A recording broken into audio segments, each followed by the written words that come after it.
The pancake flipping bot is one small step in the ongoing pursuit of developing a general purpose human-like cooking bot. In the context of cooking, pancake flipping provides a quick and efficient way of balancing the heat distributions of ingredients without the need of a cooking utensil, specifically the use of a spatula. Furthermore, the human-like cooking robot holds great promises in assisting individuals with disabilities, offering newfound independence and convenience in meal preparations. Air flipping is a complex and interesting problem in robotics because it requires the robot to not only understand gravity, but also the rotational and inertial properties of the object. And it must also carefully control the pan in order to execute the correct forces on the pancake.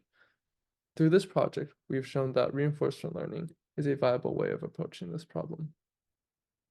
In this project, we will be building a simulation of a 3 degree of freedom Kuka Iwa robotic arm that is capable of air flipping a pancake in a pan. Here is a quick overview of our setup. We have a 3-jointed robot arm welded onto the pan for control. The pancake is here placed in the pan right side up, and our goal is to flip the pancake. If we turn on the setup axis, it marks the point we will call the center of the pan. It is used as a general guide for where we want the pancake to be after it is flipped. We approach this problem using reinforcement learning. It consists of 3 parts: the policy, robot environment, and value function. The policy is like the brain of the system. It looks at the state of the world and tells a robot what action to take. The robot then takes this action and computes how good it is using the reward function. It passes this information along to the value function, which starts to learn what actions are good for the robot. And in turn, it informs the policy on what actions the robot should take. As in most RL approaches, the policy and value function are MLPs. So the main thing that we actually tune is the reward function. So how should we pick a reward function that encourages the robot to flip the pancake? We first rewarded the robot for putting the pancake in a state where it is face down. So we would reward this robot, but not that robot.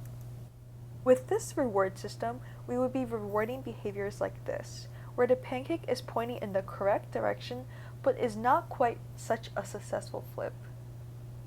Therefore, to address this issue, we implemented the fall penalty, which penalizes the robot if it lets the pancake fall out of the pan.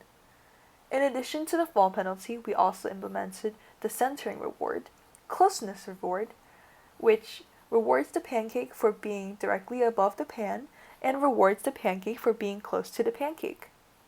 In addition to the above, we also implemented the movement and pan rotation penalty, which further optimized the flipping trajectory of the joint robot angles. Now let's take a look at some of the results after implementing these policies.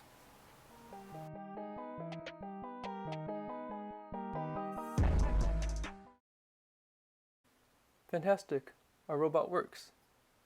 Well, sometimes. Since our policy is non-deterministic, the behavior of the robot can change every run.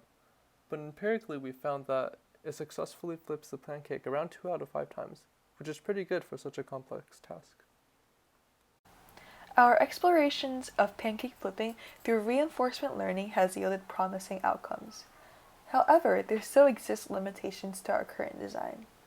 Our simulation uses a fixed size pancake, so next steps, we can train on various pancake sizes, as well as also using a deformable pancake. Lastly, we can also use a higher degree of freedom robot to increase dexterity and performance of more complex flips.